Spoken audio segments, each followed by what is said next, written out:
Welcome to our webinar, everyone. Good evening. Let me introduce ourselves. So I am Joke. My co-host Edo and I are from the German Institute for Democracy and Development, an independent think tank founded in Germany by various experts, journalists, community activists, politicians, and those who strongly believe in democracy. We want to build cross-border support and transnational solidarity between citizens and democracy groups. We are against wars and conflicts. We fight radicalization and promote integration. We also strive for equality for all peoples in our European Union. Each week, we will talk on a new topic regarding human rights issues, democracy, the operations of the European Union, etc. We are inviting MEPs, journalists, professors, activists, experts to talk on these topics. So for today's topic, we have Has Integration Failed in Europe? And we are joined by Professor Börzel, Dr. Baciu, Dr. Terzyan, and Mr. Banks tonight. So without further ado, I'll give the floor to the first speaker, Professor Börzel. Hold on.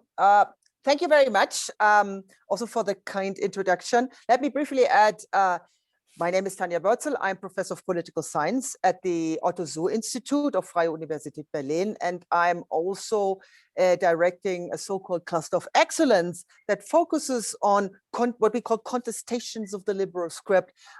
So we want to find out why liberal ideas and institutions are increasingly challenged and what effect that has on the world at large, but also on specific issues. Okay, so today I'm gonna talk about European integration. European integration is also a part of this liberal script, which is increasingly contested. But let me start by paraphrasing Mark Twain and say that rumors about the failure of European integration are premature. On the contrary, I would argue integration continues to succeed. And this may sound paradoxical or even delusional to some amidst the multiple crises the EU has faced in the, well, more than the last decade, I guess. You know, I mean, it all started in 2005 with the failure of the constitutional treaty. Then 2008, we got the global financial crisis that turned into a banking crisis, that turned into a sovereign debt crisis, and finally in the euro crisis, right? So everybody sort of expected the failure of the monetary union. In 2015, then we experienced the so-called migration crisis that was equated with the failure of the Schengen area, the borderless area within the European Union. In 2016, we had Brexit, which is very often seen as a failure of differentiated integration. And now we have COVID-19, the pandemic, which for many is a sign of failure of European solidarity. So all these crises are very often equated with failure of European integration, right? Sort of the general perception is that these crises, you can actually add more, right? You have the rise of authoritarian populism, which directly challenges the liberal foundations of the EU. You have the rule of law crisis in some member states. So I could go on and on and on. And again, every crisis is, we keep hearing, is existential for the EU and could ultimately prove fatal. So it's all about failures. And the problem I have with these debates about the failures of European integration is that they very often are informed by normative expectations and political ideologies about what the European integration should be or should do, rather than what it actually does and what European integration is about. So from Europhile academics and policymakers alike, you hear that the EU fails because it doesn't have the power to act forcefully to sort of to counter the crisis, to prevent crisis in the first place. They essentially criticize the EU for being too weak, too divided, and too slow. And the solution then, of course, is more power for the European Union. In order to improve the the unity of the cohesion of the European Union, and to improve also the speed with which it is able to respond to crisis. Now, the problem, of course, is there is no consensus among the member states. But that again is essentially the mother of all crises, right? Because if this is a make or break event, it's like the famous bicycle. The EU will, or European integration will fail if it doesn't move forward. That is a very prominent interpretation of what is going on that leads then to the conclusion that European integration has failed or is about to fail. Now, on the other side of the political spectrum, you have the nationalists, right? They, in contrast, find the EU is too powerful, right? And that's the problem. This is why we see all these crises and why there is no effective crisis response, because the EU is too powerful and doesn't allow the member states, the nation states, to act upon these various crises and take matters in their own hands and counter the various crises forcefully.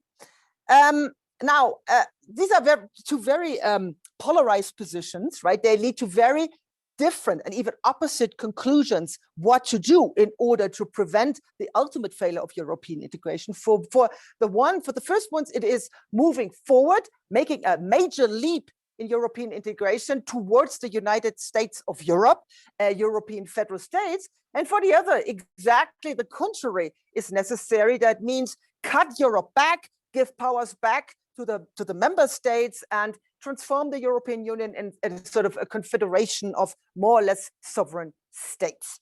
Now, for both options, there is no consensus, no required unanimity you need in order to either move forward or move backward. So we're essentially stuck with what we have. And so the EU is a halfway house. It is more than a confederation of states and less than a federal state. But I would argue that's the secret of its survival, and to some extent also the secret of its success in a world that is not guided by what should be, but what actually is. The EU keeps together by reaching consensus, resulting in piecemeal change, rather than engaging in fundamental reforms towards more or less Europe. As a result, its fans and critics equally are disappointed, right? For the fans, it's too little Europe. For the critics, it's too much. And so this whole debate is essentially between these two opposite poles, completely ignoring the fact that the European has always been a balancing act between these two opposite poles. And by balancing these two, right, it is precisely how the EU has managed and survived the multiple crises, neither by making huge leaps forwards, nor by moving back. It's simply trying to sort of, some would say, muddle through. But in a way, this has actually worked quite well. And part of the reason is that even the nationalists, the populists, right, acknowledge and they understand that the nation state alone cannot weather the major crises. So, and Brexit, you could argue, has even reinforced, or has, on the other hand, has sort of mooted calls for leaving the European Union, destroying the European Union. And so these nationalists now rather demand cutting back the European Union, returning powers to the member states without completely dissolving the Union. Okay, now why am I saying that the European Union has actually been quite effective in managing and preventing crisis, and even thereby moving European integration forward, but in a much more incremental and not so visible ways, because the changes that were introduced in response to the multiple crises have been implemented below the level of treaty changes, right? We haven't seen an intergovernmental conference or a European convention which would decide upon major reforms of the treaties. Rather, what particular member states have done, they have adopted a series of measures using the existing decision-making processes, which raises some issues with regard to democracy, because many of these changes have not been approved by the national parliaments. And even a European Parliament was sort of sidelines. The crisis is always the time of the executives. And so the EU has pretty much responded to this by executive decisions, which, however, are not completely detached from democratic accountability, but the parliaments, I think, could have played a stronger role. Now, but still, we got a banking union, right, as a result of the response to the financial crisis, with a supranational banking. I don't have time to go into, but I think the banking union is a major outcome of the global financial crisis and the euro crisis. We got for COVID-19 in response to economic recovery, the economic recovery program the member states agreed upon last July, the Next Generation Europe. It's amazing. That package, constitutes of a mutualization of debts for the very first time. It seeks to increase the own resources of the European Union. It introduced rule of law conditionality, and it essentially abandoned the monetary austerity that has that used to rule monetary policies in the European Union ever for the longest time, right? So, and on top of it, it not only uses this economic recovery program to alleviate the hardships imposed by the pandemic, but actually to restructure economies, so that the green and the digital transformation has received a major boost through the measures the EU has taken and the member states have taken in response to the pandemic.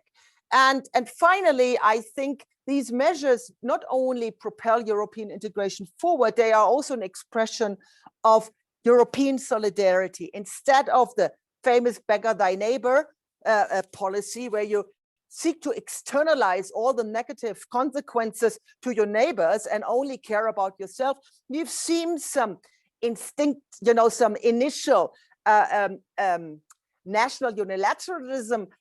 But I think overall, the member states have shown a remarkable degree of European solidarity. And I just want to point out that Germany made a complete U-turn on this whole austerity. And that is a major accomplishment. Okay.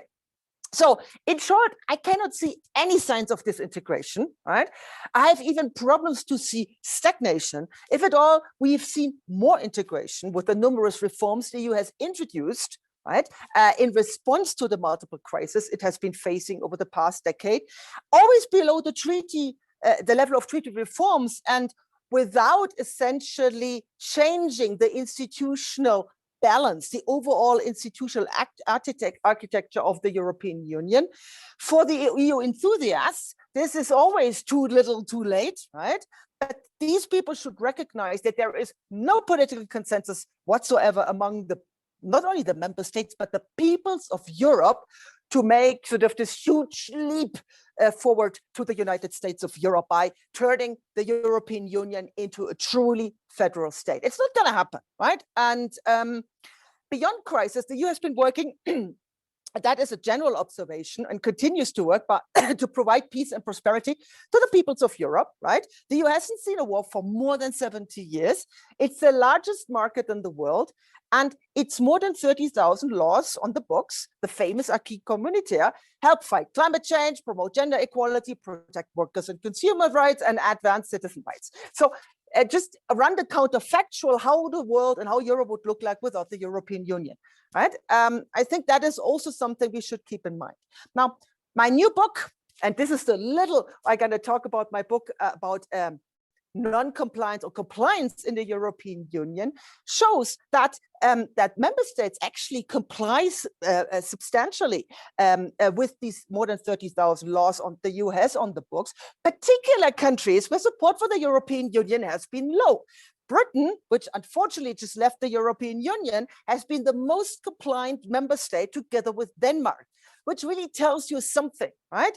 So violations of EU law have declined since the completion of the single market in the mid-1990s, despite a growing number of laws and despite a growing number of member states that could violate these laws.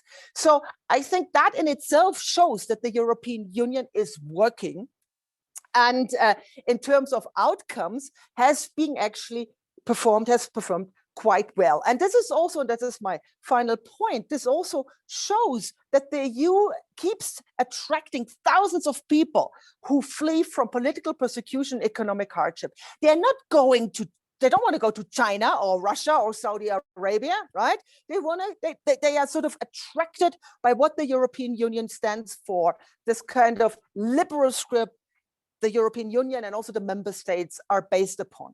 And this also shows that Britain was the only country, and is most likely remains the only country that left the European Union. There are more than a dozen countries that actually seek membership in the European Union. So, and as I already said, Brexit has essentially killed the appetite of nationalists and populists for leaving the EU, right? Even before the negative effects of Brexit have become fully visible. And I'm sure you will hear more about that later on. So this is not to deny that the EU is still facing formidable challenges. Don't get me wrong, right? I mean, there's climate change, there's migration, there is above all social inequality, which is likely to increase as a result of the pandemic. And yes, the EU still fails to live up to its ambition of being a global leader in fighting climate change, protecting democracy and human rights. You have it. I mean, in fact, when it comes to the EU's external relations, this is, if you want to talk about failure, I think this is the place to look for. The EU has by and large failed to translate its formidable economic power, but also its normative power in, influence at the global level. Okay, but this is not the same as to say that the European integration has failed, right? Failing, it fails to meet the expectations, true, and it doesn't live up to its potential, also true, but that's not the same as saying that European integration has failed. And I stop here. Thank you for your interesting talk. I very much loved it. So should we go on to the next one, Edo, or? Yes, I think that's best. And afterwards, we can have some questions and discussion. Okay, then I give the floor to Dr. Baciu. Thank you very much. And I would like first to extend my gratitude for this kind invitation to this very topical event. And I am a postdoctoral fellow in European security at the Institute for Peace Research and Security Policy at the University of Hamburg, where I joined recently. Previously, I was a DAAD postdoctoral fellow at Johns Hopkins University in Washington, DC. And before that, I completed my PhD at the School of Law and Government at Dublin City University in Ireland. And I have an MA in Conflict Studies from the University of Constance in Germany, and a Bachelor in Political Sciences from the University of Iași in Romania. And it's not easy to talk after Professor Börzel, but I'm delighted to do so. My talk today, it is on Brexit and security integration in Europe. So I think it will dovetail well with what Professor Börzel said. And I'm very much looking forward to reading your book, Professor Börzel. So my talk is, let me start my timer. My talk is structured into 3 parts. First, I'm going to talk on theories of European integration, like the conceptual framework of my talk. Then I will talk on the empirical part, Brexit and security, which is based also on my previous book and some more recent research, which I did comparative. And I will conclude by seeking to answer the meta question of this webinar: has integration failed? So the theoretical part, the theories of European integration are important because they aim to explain why states cooperate, under what conditions they cooperate, and what are the implications of this of their cooperation. And there are many theories of European integration. I'll not be able to elaborate on all of them. I pick up on 5 of them, but I'll be very brief. So the first is neo-functionalism. And neo-functionalist theory has at the center 2 mechanisms of spillover. The first one is a functional spillover, which claims that decision-making in one area, for example, climate change, can generate pressure for integration in other areas, such, for example, industrial policy.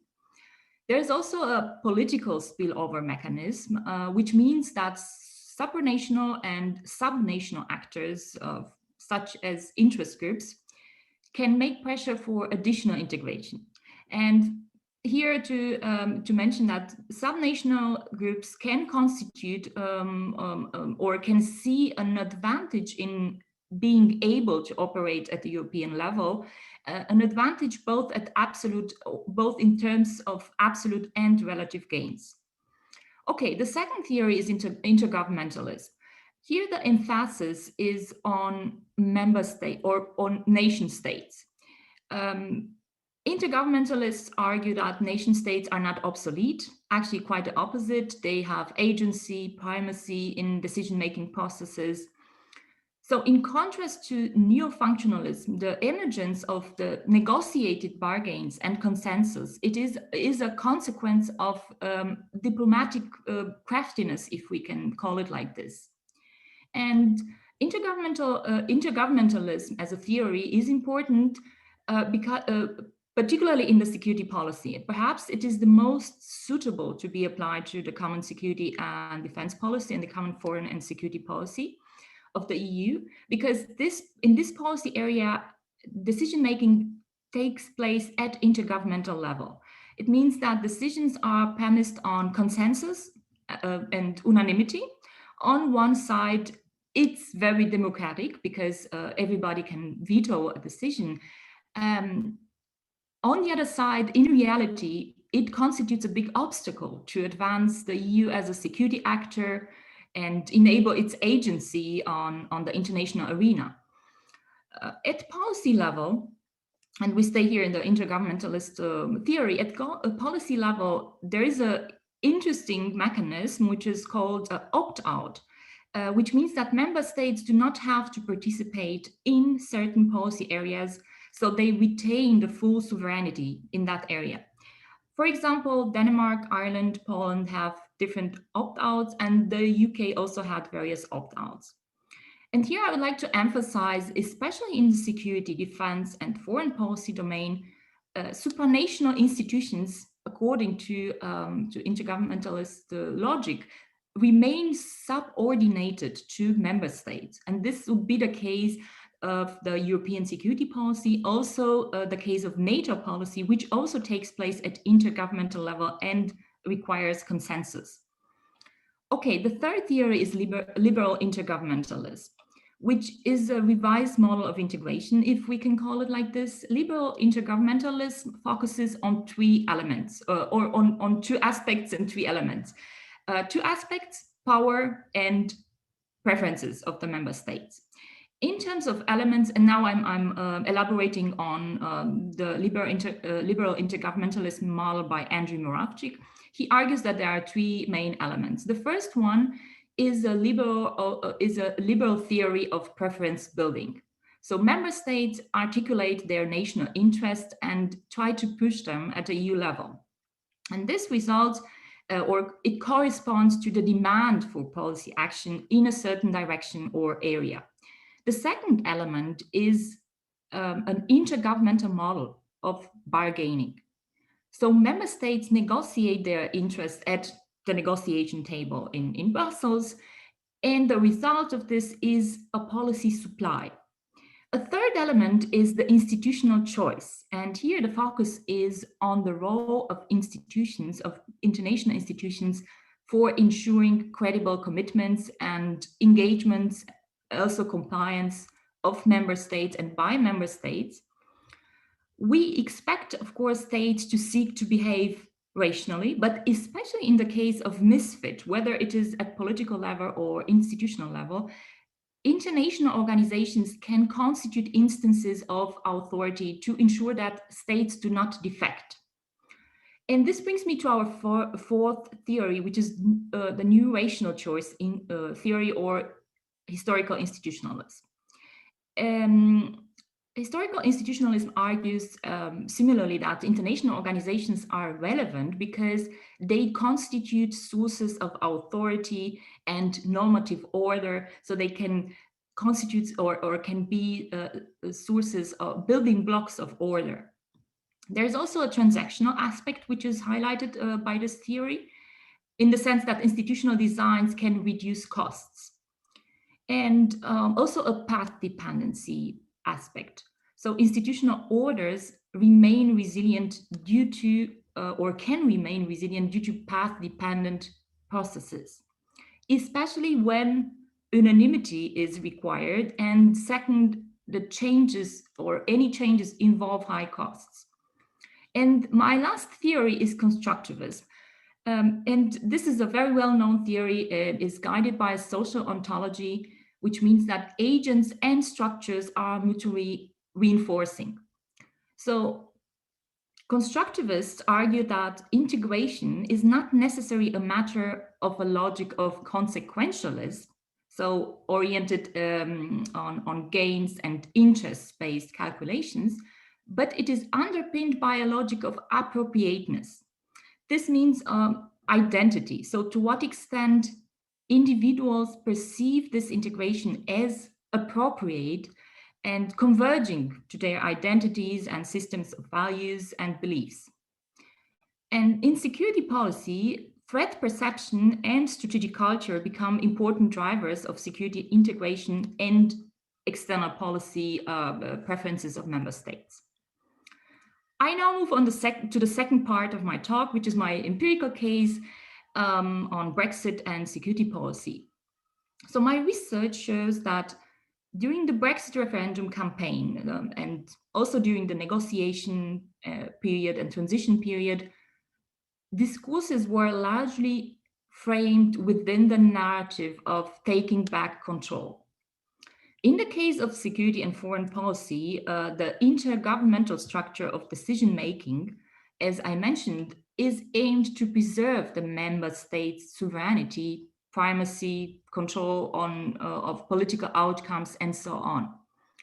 So we could reckon that probably the intergovernmental theory would not have predicted Brexit, especially when we apply the security case, since it preserves the member states' agency.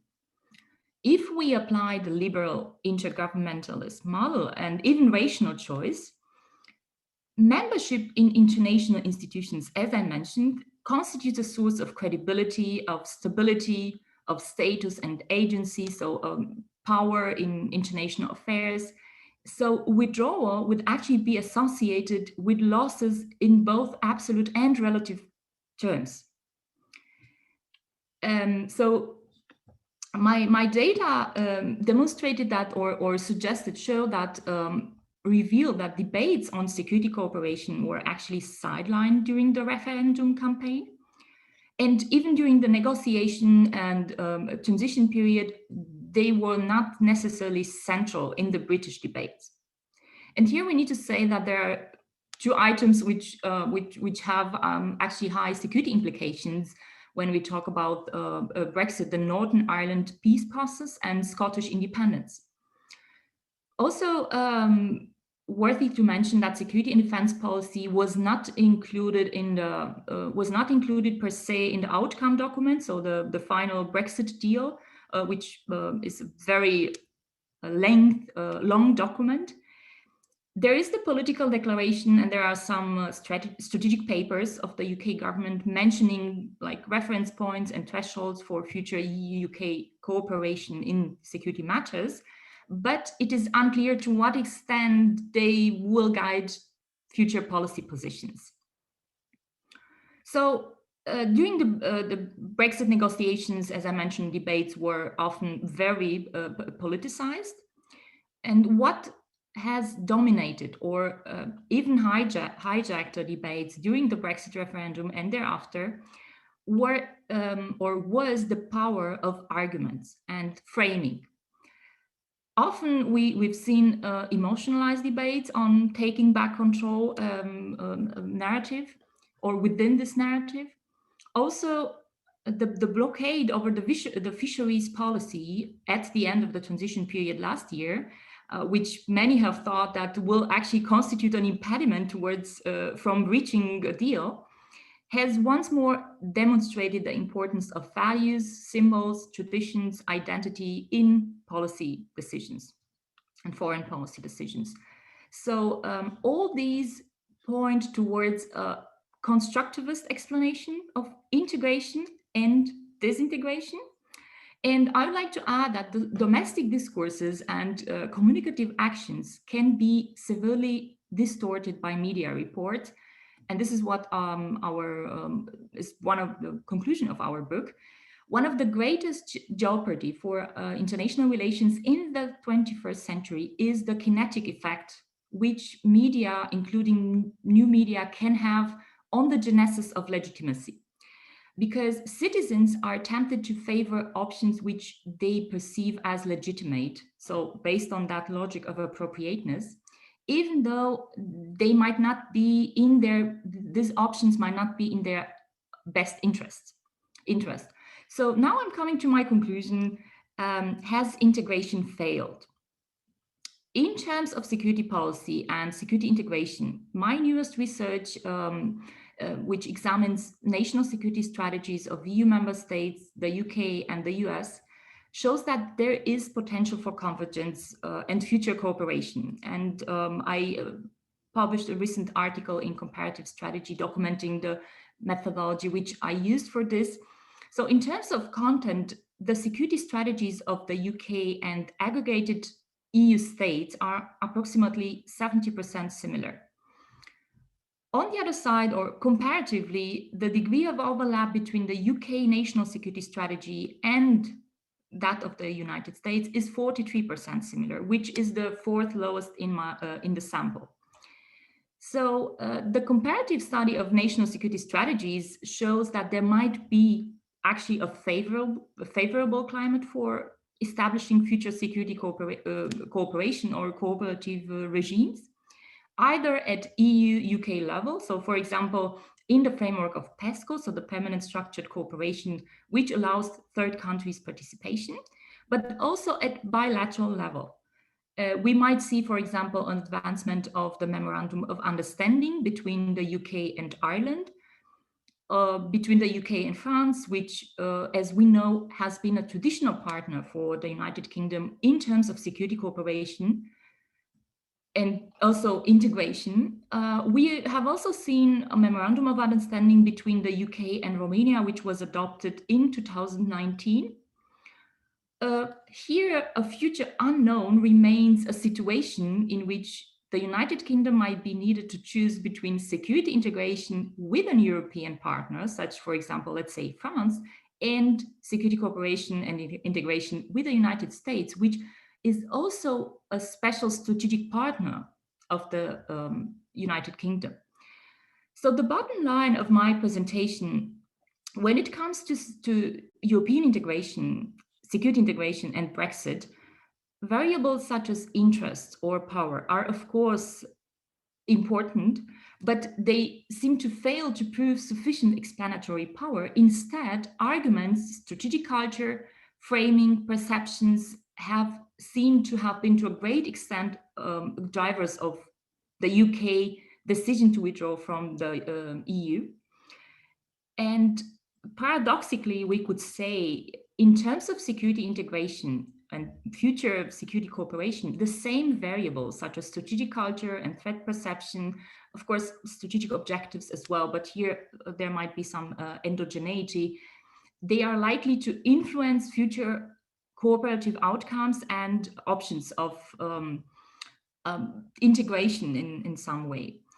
And in the EU security integration, what we might see in the future is an advancement of the so-called multi-speed Europe, or a Europe of concentric circles, or another model of differentiated integration, which in the security policy area might be more feasible than in other domains, given the natural geostrategic environment and constellations of threats in which the member states are placed.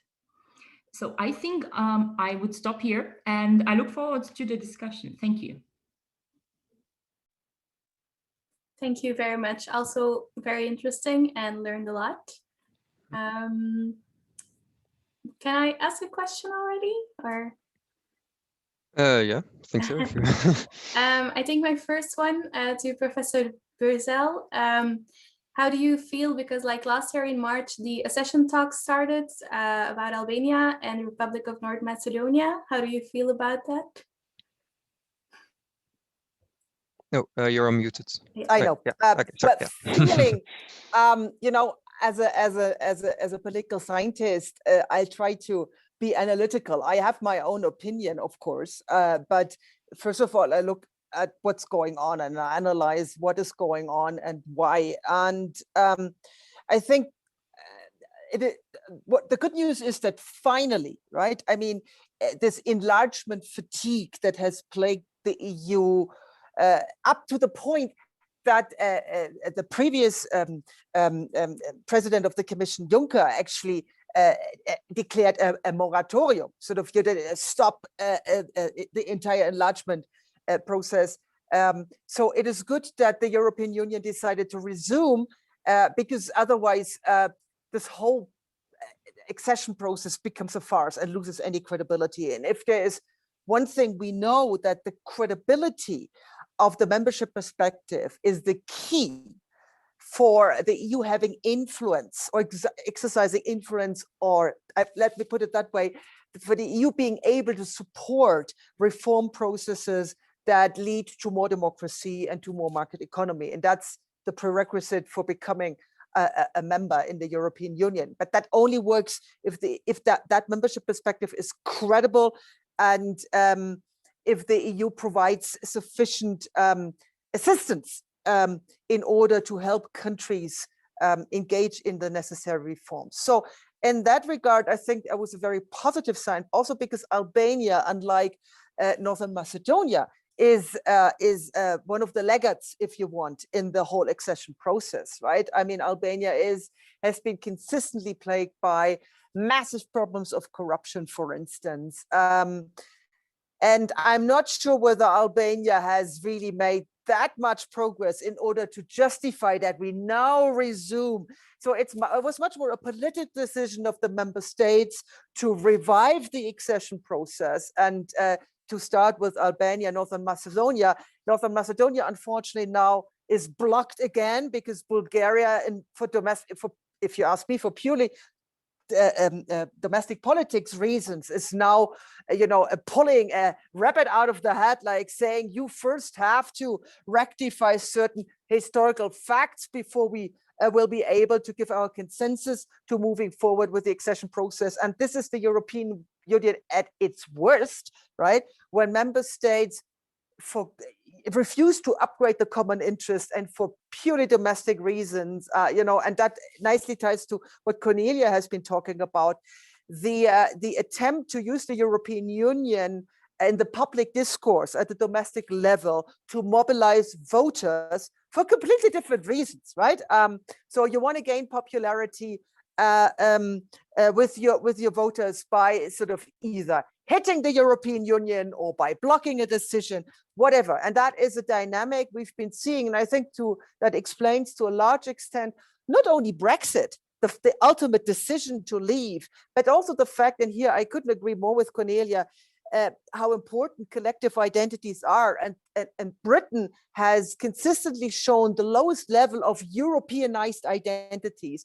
I mean, there is a pretty high level of among Europeans and the extent to which they also identify with Europe. It's not national versus European, it's how much you actually identify with the European level.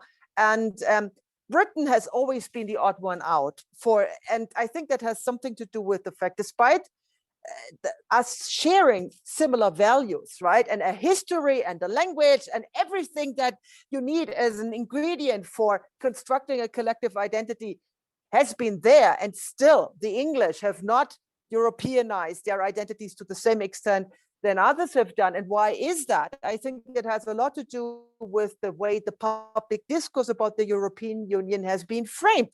It was always an issue of money. How much do we have to pay in, and how much do we get back, and to what extent are we willing to compromise the control over our internal affairs in return to the benefits we get?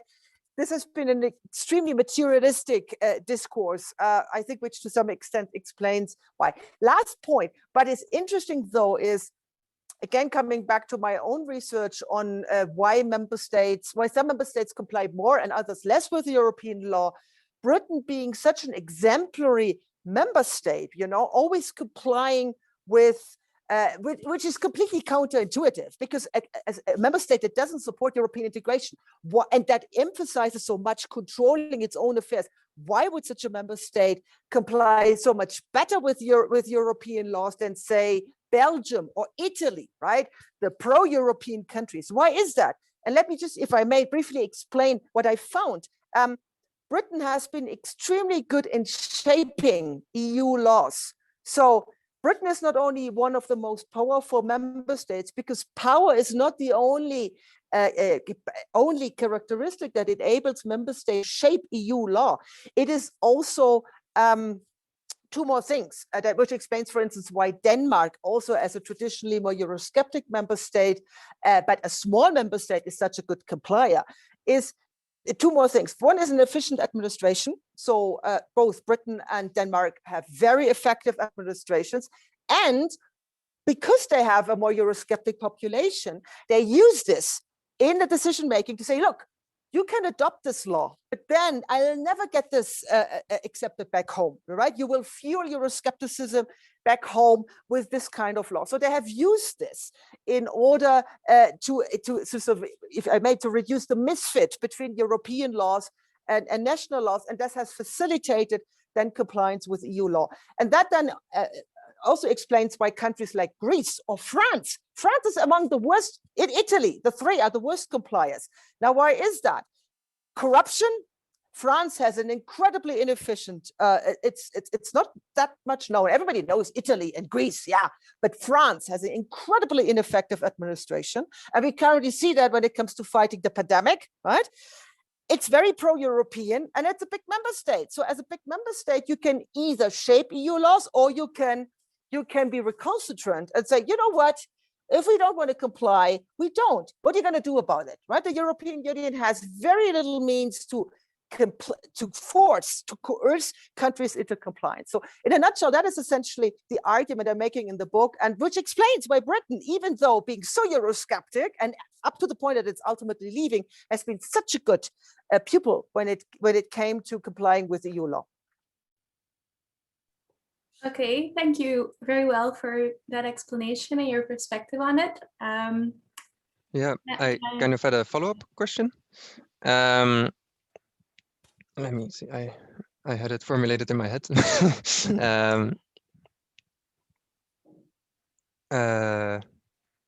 Sorry. If not, I can jump in. Oh yeah, yeah. I would like to follow up on what Professor Börzel said, and I think this dovetails very well with my postdoctoral research. In my postdoctoral research, I look at strategies and determinants of adaptation in international organizations. So I empirically studied these determinants of adaptation and the strategies of adaptations in the EU and NATO. So these are my two comparative case studies in the period post-Cold War until 2020. And to do this, I conducted over 60 interviews with experts with high-level experts from these two organizations and representatives of member states, ministries of defense and ministries of foreign affairs and other key informants in the United Kingdom, Brussels, so Belgium, France, Germany, Romania, and the United States. So it is a quite comprehensive data set. And my results corroborate or support exactly what Professor Börzel said, which once more emphasizes that Professor Börzel is a pre-science scholar. So my research shows that there are 4 determinants of adaptation, at least based on my data set. So the first one is crisis and threats, and the constellation of threats, and particularly security threats, because I'm looking at the security dimension. And Professor Börzel mentioned at the beginning of her talk this, long list of crises. which the EU faced. And I would like to emphasize that during the 90s, there were also security crises. If we think of the Yugoslav wars, for example, where the EU, witnessed some weaknesses as well in terms of security guarantee or delivery. And a second, so crisis and security threats. A second determinant is the ontological interest of member states. So it's another factor of adaptation in security international organizations. And here, policy entrepreneurs, such as particularly such as big states like Germany, France, or in NATO, the United States, will play, of course, a major role in developing initiatives, in pushing for policy in a certain direction, in adopting initiatives, putting procedures in place, and so on. A third determinant of adaptation in international organizations, based on the case study of the EU and NATO, is engagement with geopolitics. And this is what we were increasingly witnessing in both organizations. They are both faced with geopolitical dilemmas, we could say, particularly nowadays when in a context of great power competition, we see that dilemma of positionality between or towards the United States, towards China, Russia, and so on. And a fourth major determinant of adaptation, and this is what exactly what Professor Börzel said, is the quest for legitimacy. So this is where that credibility dimension and acceptance dimension. So I would say these four factors could be expected to guide, also the behavior of these international organizations in the future as well. Of course, the question is, do international organizations have agency, their own independent vision and, agency to take decision? Or this agency is only the aggregate of the agencies of the member states, and the only possibility to move forward is reaching that consensus in both the EU security policy and NATO as well. So I think, we will need to look more in depth into those factors as well to figure out what future challenges could be. And thank you. Okay, thank you very well. Very much, sorry. I also have another question for you, if I may. A few years ago, I wrote a paper on a united European defense. And so what is your opinion on the possibility of in the future some sort of European army, and then the relationship to NATO and the US? Thank you very much. This is a very interesting question. We had indeed some smaller debates on the possibility of a European army, which I do not think it is an easy thing to do, because nation states at the moment are in the control and would like to maintain command over their own militaries. And I think to have a collective army involves the issue of chain of command. So how will this be operationalized? Well, who will be the the commander-in-chief, let's say, of a European army? And how will this chain of command work in order to ensure democratic control of the military? Because another area of my research is civil-military relations, and this is exactly what I'm looking at democratic control, at civilian oversight. So this is a conceptual aspect which will need to be clarified before structuring any kind of idea of an European army. How will the chain of command could be operationalized? Then is, of course, the aspect of the preferences of the member states. I'm not sure whether this would be possible to make without a treaty change. So if we remain at the current threshold, I'm not sure whether this would be feasible. the permanent structured corporations, as we know, should not be confounded with an army.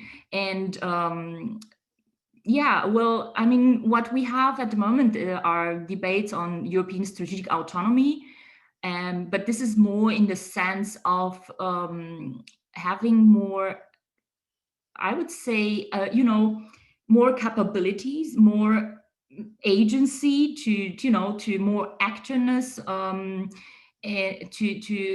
particularly in crisis management.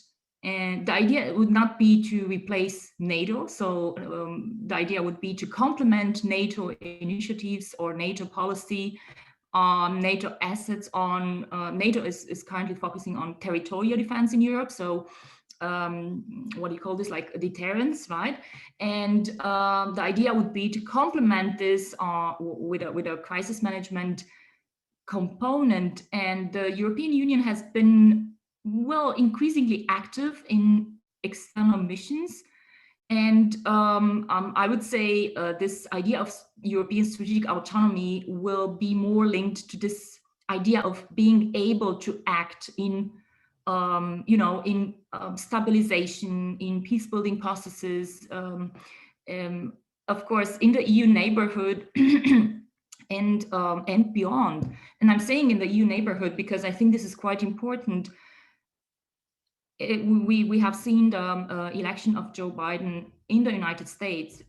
So everybody is now looking to see how the US grand strategy and foreign policy will change. But I think it is very likely that we will see a continuation of US disengagement, if we can say like this, particularly in the areas which are in the EU neighborhood. So there will be perhaps a greater expectations from the EU to take responsibility, especially in its neighborhood, so that the United States will be able to use its resources to focus on China and on domestic matters. So I think this will be the major trends. Thank you. Okay, thank you. Edo, I don't know if you have any more questions. I had a little question about has integration failed if not all states come together, or is it all right if it's only like a two-speed Europe? Especially, for example, family law, where there are a few states that have a way closer cooperation than with others. Is that okay, or should they strive towards a bigger participation, even though the rules might also be a little bit weaker? This is an excellent question, because there's a literature out there that argues European integration has failed because of differentiated integration, right? So I guess what I'm saying is it's super important to define what we mean by integration, right? What kind of understanding, and Cornelia did a great job in going through the various integration theories, and each of this theory has a different conceptualization of integration and hence disintegration or failure of integration, right? So it depends very much what you understand what integration is. Now, to me, integration is different from cooperation, but because it entails not only the joint exercise of national sovereignty in some sort of pooling, but actually a sharing. So member states do not only share their sovereignty with each other, but they also share it with European institutions, right? So member states are no longer able individually to veto the adoption of collectively binding decisions, nor can they simply say, well, we're not going to comply with it, right? So, and they don't. So if this is the way you define integration, differentiated integration as such is not a failure of integration, right? Because it allows for some member states to move forward towards more integration, towards more sharing of their sovereignty rights. For instance, in the realm of foreign security policy, in which the member states have been very resistant to integration, right? The problem, of course, is if you work only with a subgroup of member states, right? That for some is also a measurement for integration. So if integration means everybody has to be taken along, then this integration, of course, becomes a failure of integration. But if you see differentiated integration as a way to allow states to remain within the European Union without preventing others from moving forward, also with the idea that they eventually may follow up. And I think that is what Britain then ultimately, decided, this is it. They tried to get as much differentiated integration as possible. And then Cameron asked for more, and the European Union said, I'm sorry, no, this is it, right? And then it was actually quite consequential for Britain to say, okay, if you are not willing to give us more, understandably, we leave, right? And so you could even argue with Britain leaving the European Union, we get more integration because we have left differentiated integration, right? So it really, I guess my answer is that it really depends how you define integration, and also differentiated integration. If differentiated integration is a means to manage diversity in a way that you, on the one hand, preserve the unity of member states, without, on the other hand, having some states moving forward where they are willing and able to do so, I think it's great. It facilitates more integration. If you see differentiated integration as a sort of stable arrangement, then it might eventually lead to less integration or even disintegration when you systematically allow states to opt out of many areas and stay that way. And again, the Brexit negotiations clearly demonstrated that the EU is not willing to promote a cherry-picking approach where member states can pick and choose, right? Or leave and then opt in certain areas like the single market without taking on what they don't like so much. And Cornelia, or Ms. Baciu, does that also hold true for security? Or should security be more? Yeah, just a very short follow-up, because I think this is like fun fact, if we can call it like this. We are currently working on a panel for a conference. So we are looking at EU-UK re-engagement in security policy and defense matters. So I would say we have so far actually empirically studied everything what was up there. We are now all looking at, we are waiting for the new strategic review and, to be able to empirically study how the future security and defense cooperation might develop, whether this will be, as I said, a UK cooperation, or it will be at bilateral level, or we will have some hybrid models. There are many known unknowns there. We can say it like this. Yeah, stay tuned, and yeah, thank you very much for this opportunity once more. We were very happy to have you too. We were very excited. Sorry, I had a little question, if I may. Yeah, for Börzel. So Europe has certain principles. So for example, subsidiarity, clarity of law, and stuff like that. And yeah, an important one is the subsidiarity one. And I think that successful Europe is a Europe that upholds those principles and acts accordingly. But if the integration of Europe is partly dominated by crises, where usually more powers are taken by the bigger authority, so in this case, Europe, wouldn't there be a bit of a clash with those principles if there isn't kind of a goal in mind or a certain idealism as to what the outer limits are of Europe? Let me start by saying that the principle of subsidiarity is very important, not only for effectiveness, but also for democratic legitimacy reasons. I mean, it is the idea that you try always to do the lowest level should be the first choice, and only those issues you cannot resolve at the lower level then gets kicked up to the next level. I think I like that principle. I'm very much opposed to centralization, right, as the solution of everything.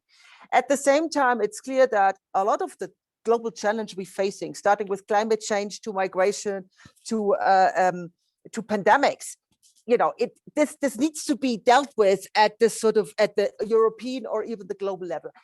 However, and that is the thing, only because it should be dealt there doesn't necessarily mean that you have to give more power to the European Union, because the European Union is a system of multi-level governance in which the member states should have, and actually also from a normative reason, should have a strong role to play, because the member states at the moment still pay, right? I mean, it's taxpayers' money the European Union is spending. And so you should give the taxpayers a say. And the European Parliament, I'm sorry to say, is not gonna deliver the legitimacy German citizens need when their taxpayers' money is spent on other countries. This needs to be, anchored in the member states. The national parliaments, to me, have a major role to play, and that's also subsidiarity in legitimizing EU decisions.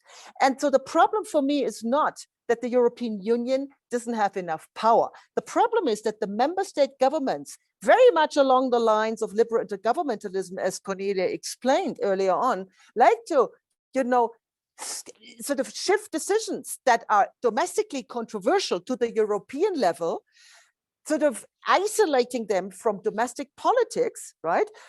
They delegate these decisions to the European Central Bank, or in the case of migration, they wanted to have a computer decide how many, refugees a member state would have to accept.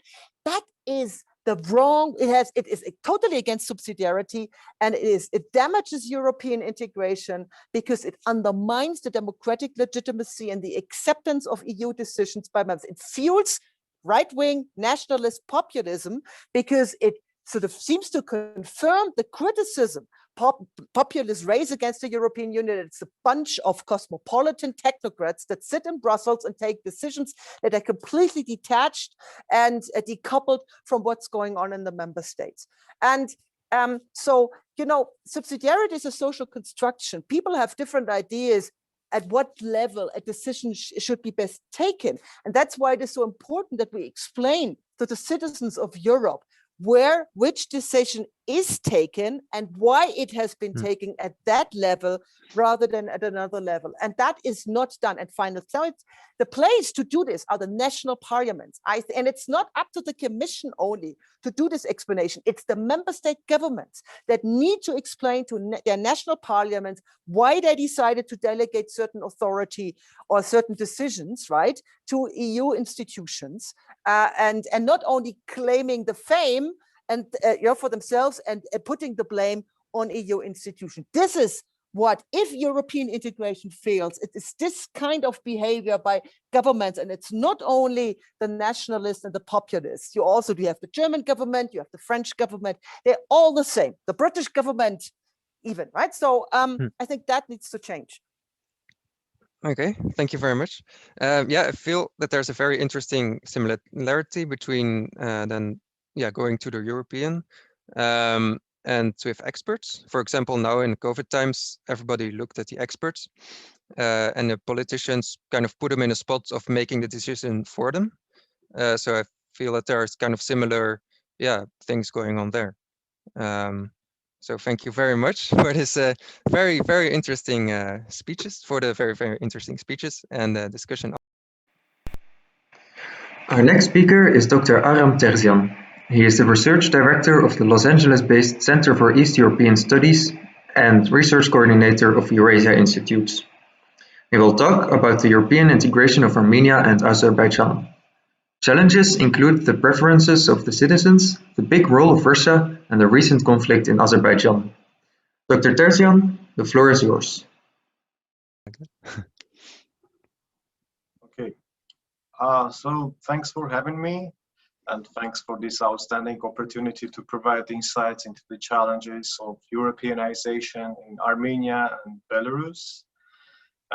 Clearly, of all Eastern Partnership countries, Armenia and Belarus are by far the most vulnerable to Russian influence. These are the only two Eastern Partnership states that are also part of Russian-led Eurasian Economic Union.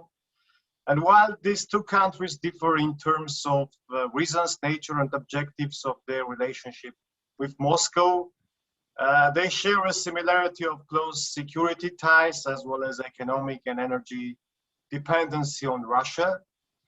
And in my articles, I've strived to offer a more dynamic structure, agency, interplay to account for dynamics of this country's Europeanization, because there has been a tendency to place too much emphasis on structural factors and contend that given that those countries are in the sphere of Russian influence, dynamics of Europeanization and the low pace of Europeanization is unsurprising. But in my articles, I've suggested that actually we should focus more, along with structural factors, on specifically on interest, perceptions, and preference of domestic elites that are critical to the implementation of EU policies in these two countries. So, the question arises, why have these two countries fallen behind their eastern neighbors, such as Georgia, Ukraine, Moldova? And there are several reasons indeed. First and foremost, both Armenia and Belarus haven't pursued EU membership. And there's never been membership perspective for these two countries, unlike Ukraine and Georgia, who actually have clearly stated that their ultimate goal is EU membership. Secondly, the authoritarian rulers, both in Belarus and Armenia, haven't had strong incentives in the Europeanization of the two countries' political and economic systems, given the foreseeable challenges for their rules.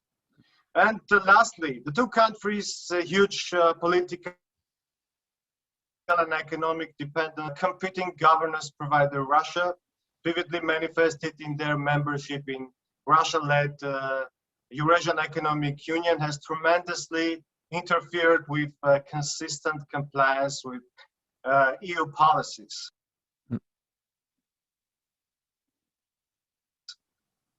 Both Belarus and Armenia aligned with EU policies due to the perceived compatibility of EU templates for reforms of the two countries' security alliance on the Russian Federation.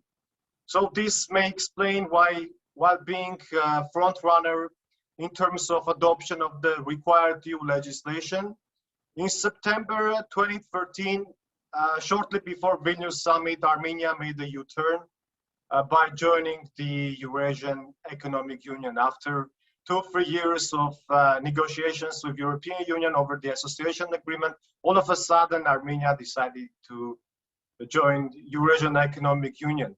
So was that decision inevitable, and why did Armenia opt for Eurasian Economic Union? And here the structural level constraints come into play. Actually, a single statement of former Armenian President Terzyan speaks volumes about the causes of Armenia's Eurasian choice. He particularly noted, "Our choice is not civilizational. It corresponds to the economic interest of our country. We cannot sign the association agreement and increase the gas price and electricity fee 3 times. So this is indicative of Armenia's vulnerability to Russian influence as a result of its huge economic and energy dependence on Russia, and that despite its so-called proclaimed European identity, Armenia has no choice when confronting pressure from Russia, when it has to choose either EU or Russia." And the president of Armenia, former president, also would cite a devastating crisis in Ukraine as an excuse for Eurasian choice. He even implicitly blamed the European Union for causing instability in the eastern neighborhood by provoking Russia in its sphere of influence. So here, my point is that I have emphasized the relevance of individual level factors of Armenian and Belarusian elites, domestic actors, to explain their Eurasian choice. Clearly, both authoritarian leaderships would feel much safer and much secure in the orbit of Russian influence, which is way more favorable to sustaining the survival of authoritarian regimes. So we have seen leadership changes in eastern neighbors, in Ukraine, in Georgia, in those countries that are stepping down the path to European integration, are becoming more and more democratic.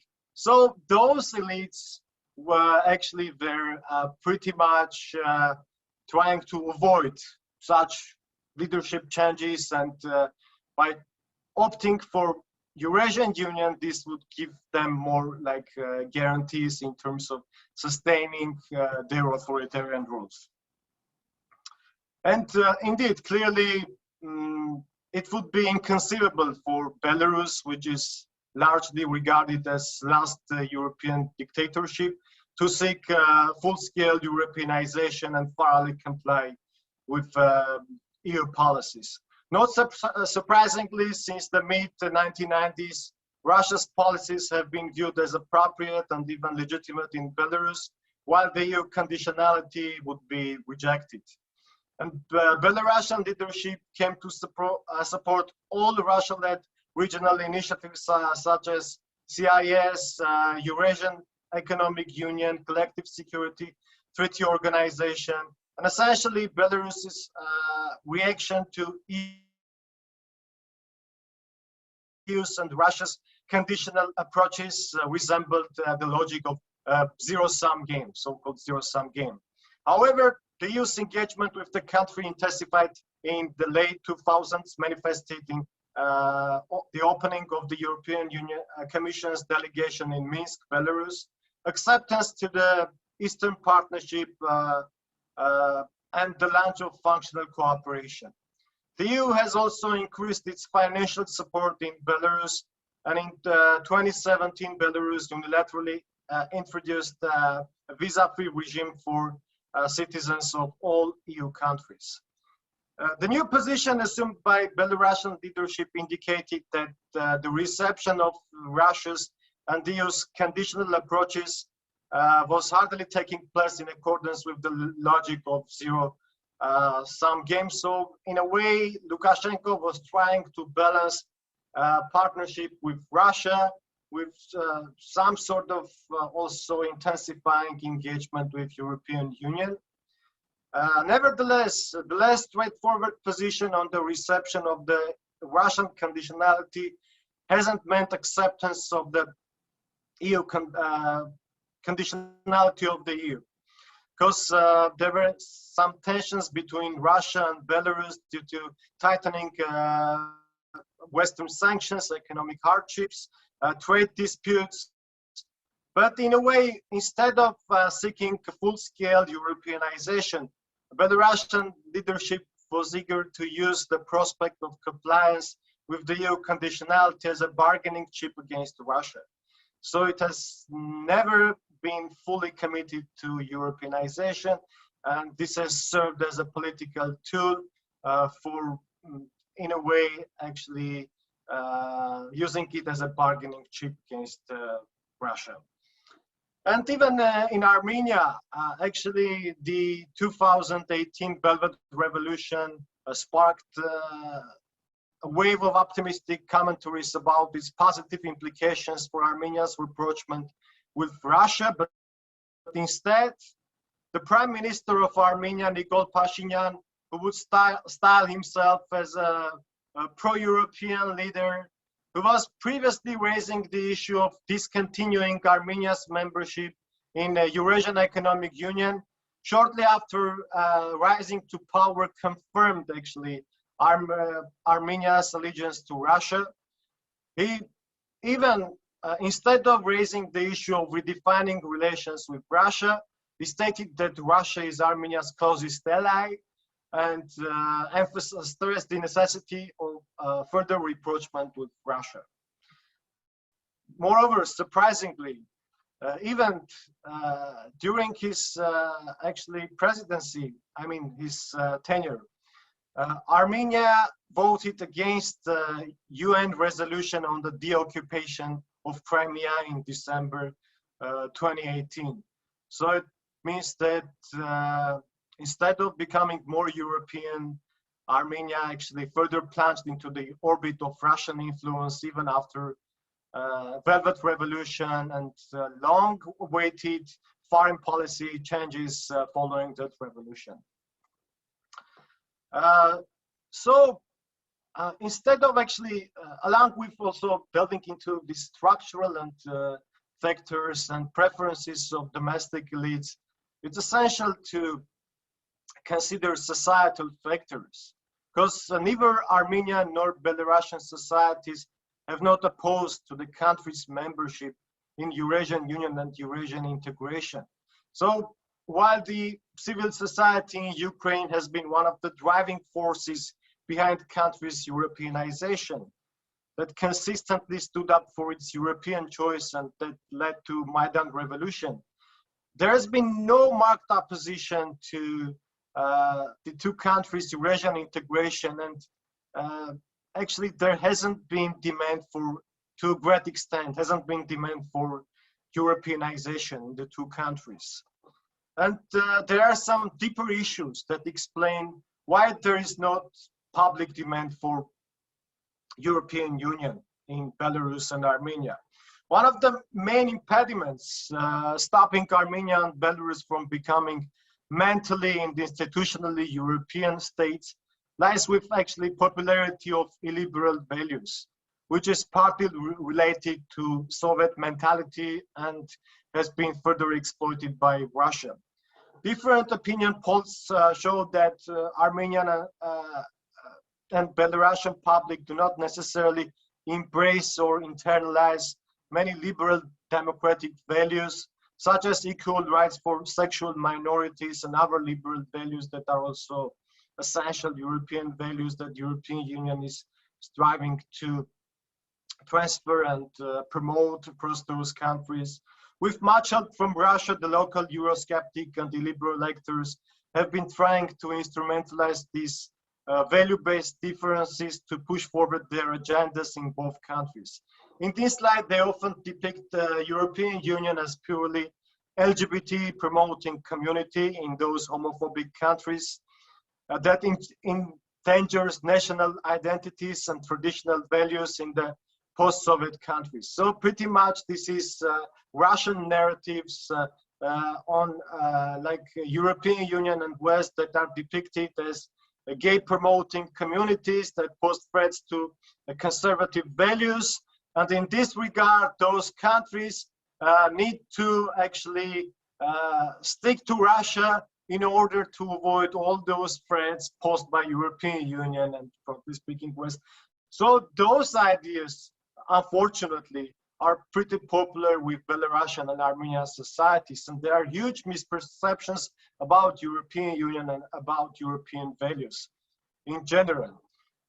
Moreover, both countries actually are have pro-Russian attitudes and pro-Russian sentiments.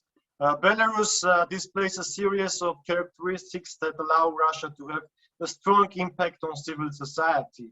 These include a weak national identity, issues around language, the prevalence of Russian information in the media, as well as the presence of Russian government-organized NGOs and the Russian Orthodox Church. As for Armenia, in effect, along with tightening its grip on Armenia, the Russia brokered ceasefire. Actually, recently we know that there was this outbreak of a war between Armenian and Azerbaijani armed forces that ended through Russia brokered ceasefire, and Russia deployed its peacekeepers across the disputed territory. So we know that Armenia endured a military defeat, and the very fact that Russia reportedly came to rescue Armenia further reinforced the perception of Russia as indispensable ally and savior in Armenian political thinking and public consciousness. And this has reached the point where Armenian opposition leaders actually call for becoming a part of Russia. They call for a so-called creating a common state with Russia. Given that Armenia is weak and poor country, and only with Russia, Armenia can resist to Turkish-Azerbaijani alliance and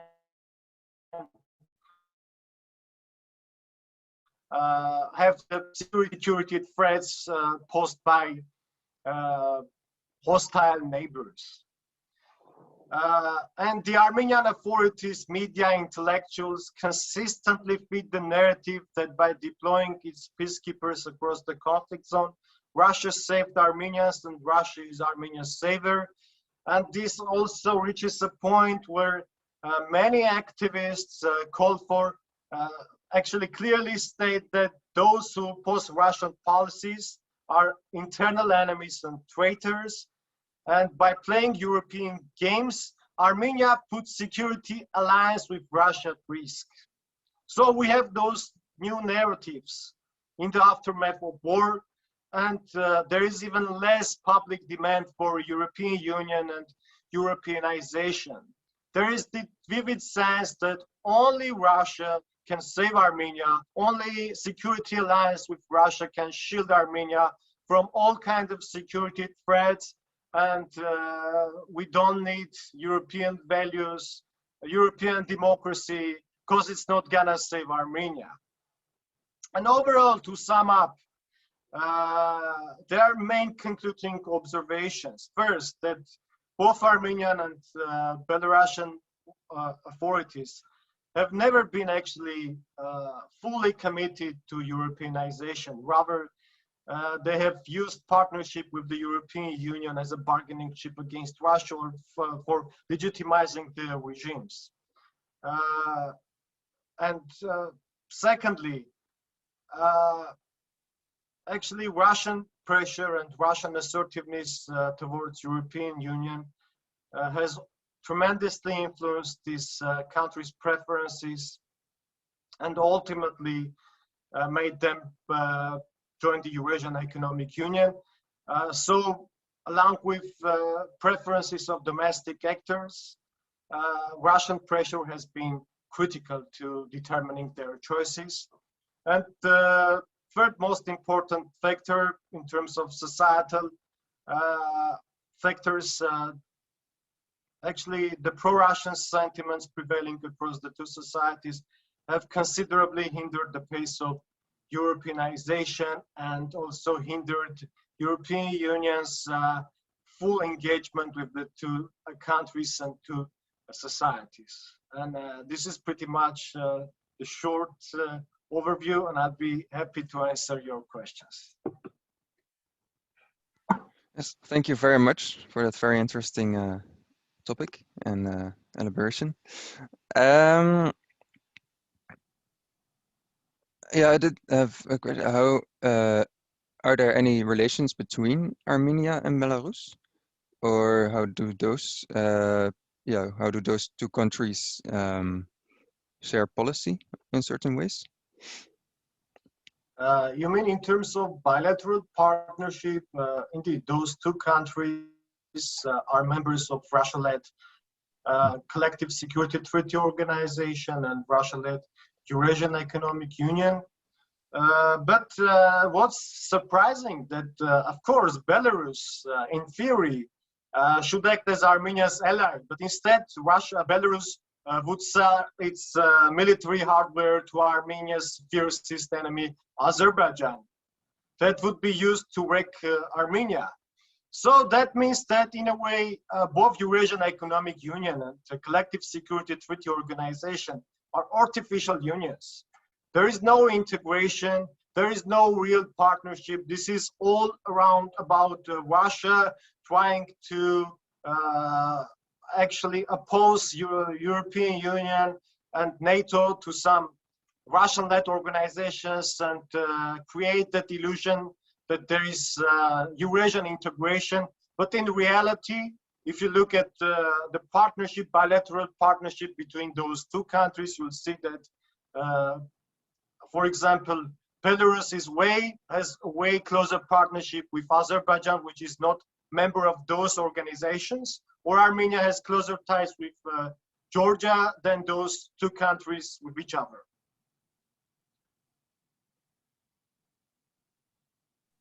Thank you. Also, yeah, maybe to elaborate a bit further on the conflict with Azerbaijan. You mentioned that, yeah, that the new narratives are there because, yeah, the Russia is kind of the internal hero of Armenia. Do you think that kind of was the plan all along, or like does it feel like the conflict with Azerbaijan initiated also because of Russian integration, yeah, Russian meddling or Russian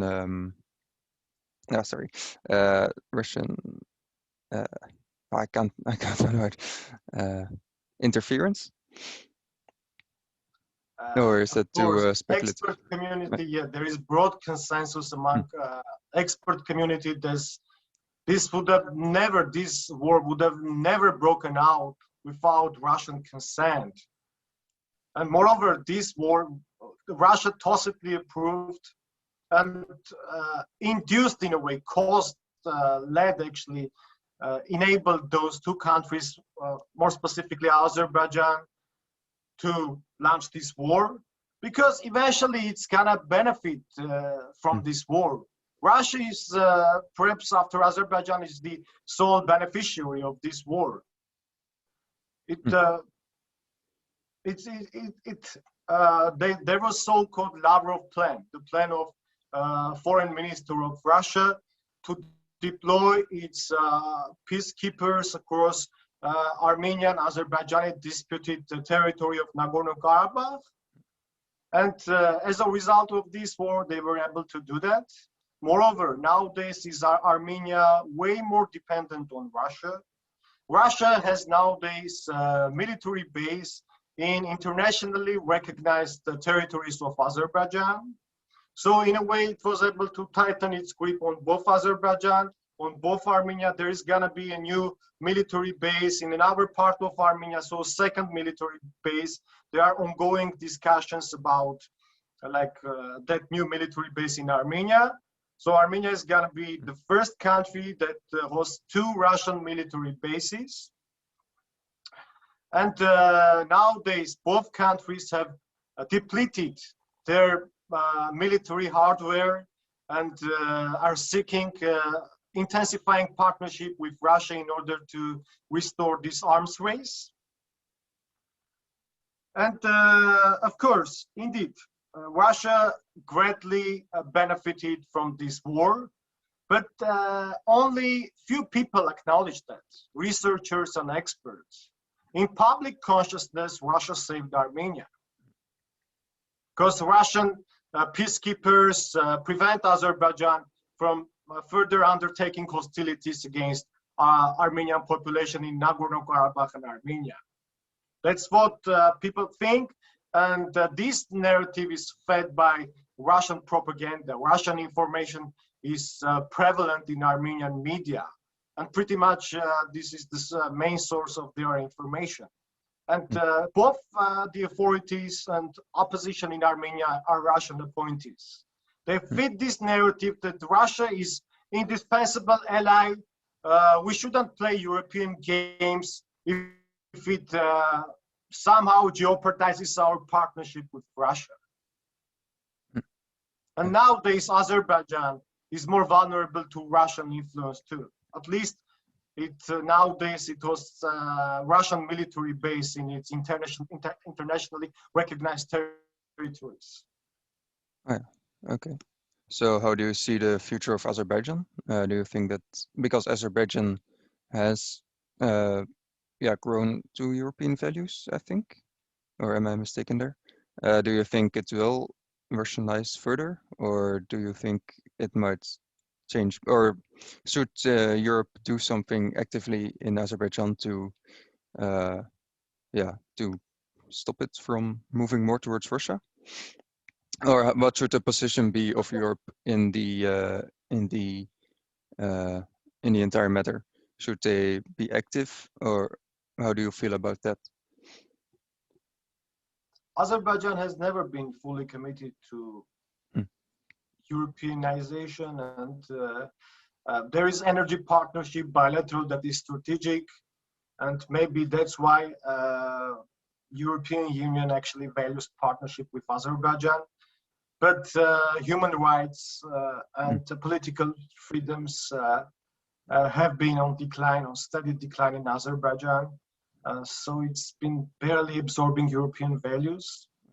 But nowadays, Azerbaijan is between rock and a hard place, between Turkey and Russia. It still has maneuvering space. It still has resources, energy resources that allow it to have more independent foreign policy, that allow to somehow distance itself from Russia. But nowadays, in the aftermath of this war, Russia achieved one of the key goals of further tightening its grip on Azerbaijan. Because nowadays, you know, they have Russian peacekeepers. The very term of Russian peacekeepers sounds so crazy. Russian peacekeepers. Those are Russian troops that are across, you know, those disputed Nagorno-Karabakh entity. And we know that Azerbaijani refugees are going to be back to make sure that Russia is gonna instigate inter-ethnic conflicts between Armenians and Azerbaijanis in order to have, you know, this legitimize its the presence of its peacekeepers in that disputed territory. So to have all kinds of excuses and justifications for extending its presence in that disputed territory. And I think overall, eventually, Russia is gonna do what it did in Abkhazia and South Ossetia. So Nagorno-Karabakh, that part of Nagorno-Karabakh, which is not under Azerbaijani control right now, is gonna become a Russian entity, like Abkhazia, which is formerly a part of Georgia, but we know what happened after the outbreak of 2008, the war between Russia and Georgia. So Russia has every tool to instigate conflicts, inter-ethnic conflicts, and I'm sure it's gonna do that skillfully. If it sees that one of those countries is trying to somehow distance themselves from Russia and diminish dependence on Russia. So nowadays it has way more tools to influence the foreign policies of the two countries and make sure that they are not gonna cross those red lines set by Russia. Yeah. Okay. Thank you very much. Maybe one last question about what you said about the values of the people of Armenia, and that they are more often traditional, very traditional, so that they don't really want the European values. There have been protests in Armenia against the president. Does that change things, or is the majority still really, really traditional in a sense? And is it a major majority, or is it really the underlying feeling, or is it internally also kind of a battle between progressive versus traditional? The problem is actually there is huge brain drain in Armenia. Most progressive actually and brilliant minds flee the country every year. Over 20,000 people at least leave the country every year. And those who stay in the country are mostly those conservative and traditional ones that are exposed to Russian propaganda that fits those narratives and depicts European Union as LGBT promoting community. So there is a huge misperception about European values, and Armenia and Belarus are among most homophobic countries in Europe, if not in the entire world. At least Armenia is one of the most homophobic countries.